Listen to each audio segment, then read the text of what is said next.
Hey guys, it's Dave again with GuitarBreakdown.com, and today I'm going to talk to you about a Tom Quayle lick. Actually, two Tom Quayle licks.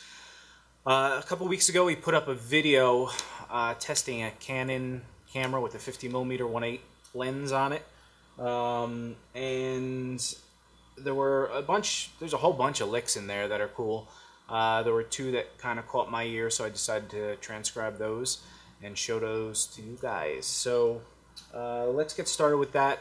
If you click the link below, it'll take you to that video, and I'll put the time codes of where these two licks show up. The first one's relatively close to the beginning, and the other one's kind of in the middle towards the end. But again, they're cool licks. I hope you like them. I don't do them justice in my playing. He's definitely got that legato down a lot smoother than I do. But hopefully you like it, and here we go. The first lick we're going to go over, he basically starts out, well, what precedes this lick is a cool little chord thing he's doing. I figured I'd show you that. The only problem is that he tunes his guitar in fourths, so his B string, what we would have in standard tuning, the B string, is actually a C note.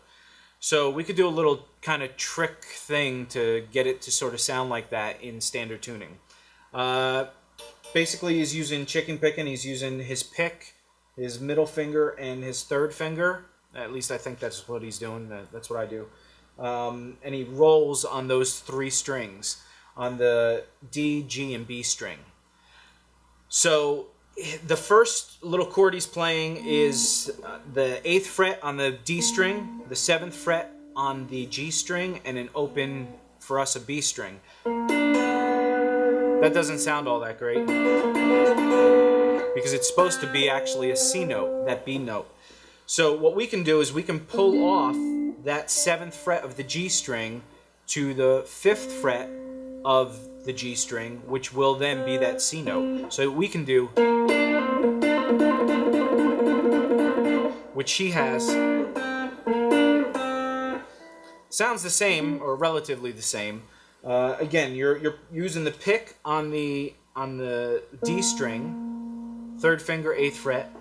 Then you're using your middle finger on the 7th fret G string, and then you pull off to the 1st finger on the 5th fret of the G string. So it sounds like this.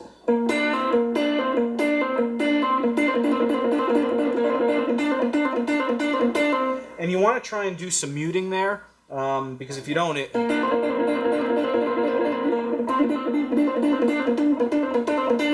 just sounds a little better when you're muting and you're actually really plucking those strings. You get a nice little staccato kind of feel to it.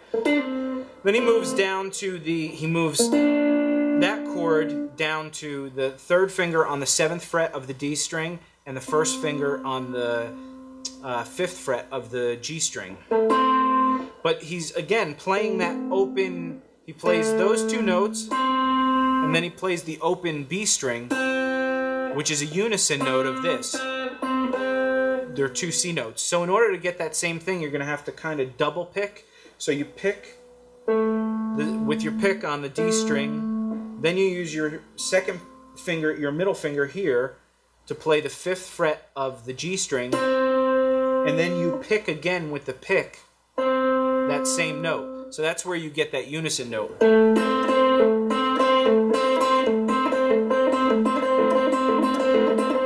And it's a little hard to get that, and I haven't gotten it down yet. It's not really a technique I use a lot, but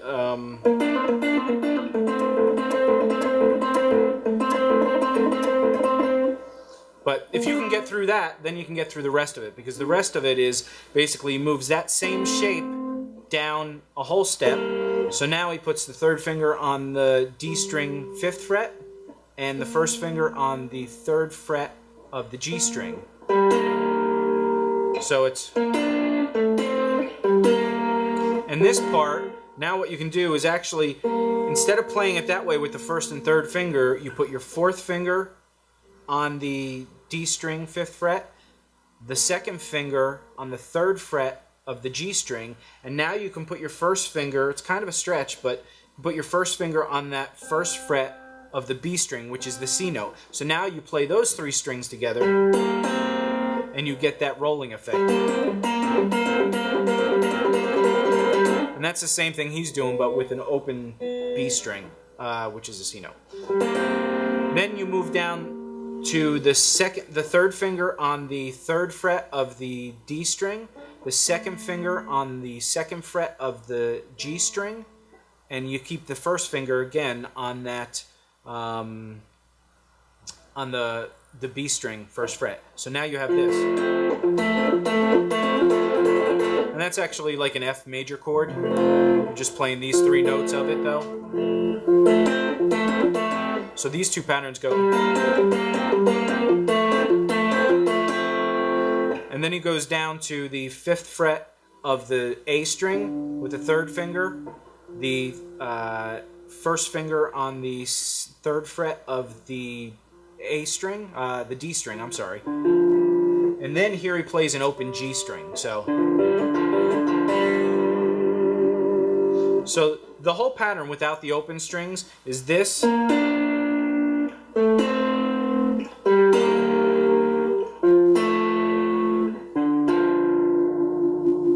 And then with the open strings, or the tricks that we're doing, is...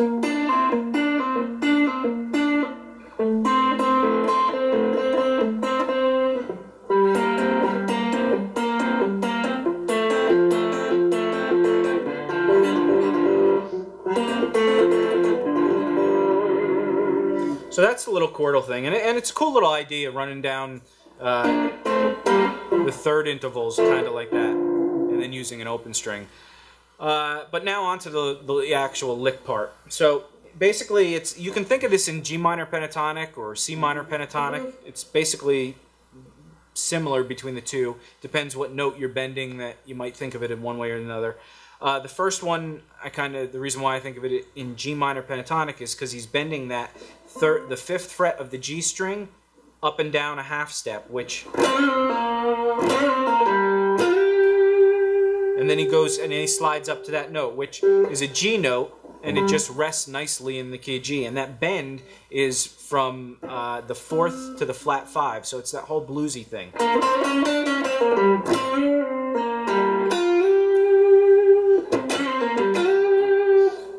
And actually, before he does this lick, he just... Again, I talk a lot about the little subtleties and stuff. I think that's what makes a player. Because anybody could do this bend. But it's the little slapping of the strings that are muted, or the way you use your vibrato.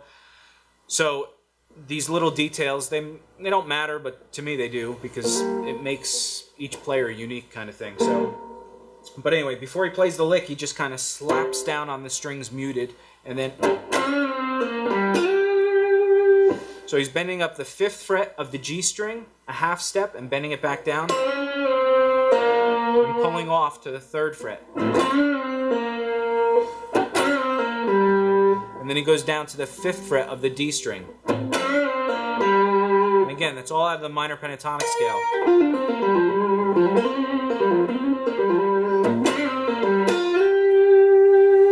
Then he slides up from with the 4th finger on the, or he might use the 3rd finger. He does a lot of 3-finger things instead of using the pinky.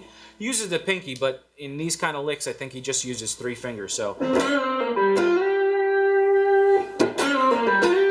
I use my pinky. Now that might also be because he has it tuned in fourths, so the shapes are different. So it might be easier for him to do it with the 3rd finger. Anyway, so again, the first lick is 5th fret, bending up a half step, back up and down, pulling down to the 3rd fret of the G string, 5th fret on the D string, and then on the B string, the 6th fret slide up to the 8th fret and add some vibrato. So it's, and then he takes the 6th fret on the, again, it's all different in his tuning, but if you're in standard tuning, the 6th fret E string, and you bend that up a half step. And what that's doing, again, if you're thinking in the key of G, in G minor, that's going from the minor third to the major third. So,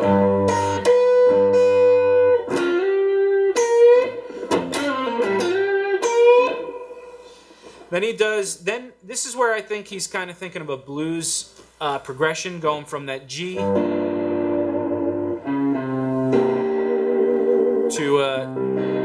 to a C minor pentatonic kind of thing, because here he bends up on the 6th fret of the B string a half step and back down. So that is really, again, the 4th and the flat 5 of C minor. If you're thinking of it still in G, he's actually bending the minor 7th to the major 7th, which is kind of a little strange to think of it that way, for me at least. So again, after he does that, he actually, again, the subtleties, he actually strums the muted strings twice. So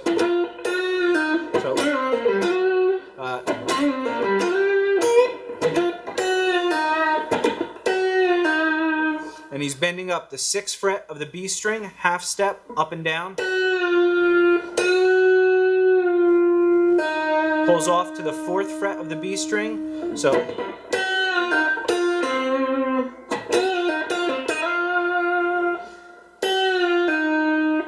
then he goes to the 6th fret of the B string, to the 5th fret of the G string, and he slides up the 4th fret to the 6th fret on the B string. So that whole thing slow is.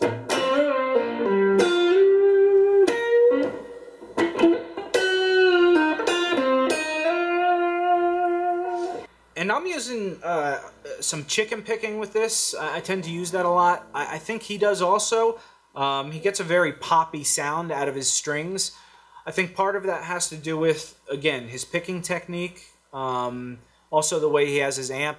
It sounds like he's got it pretty loud. I mean, he's pushing those tubes and he's getting that natural compression thing going. But he definitely gets a lot of pop out of his strings.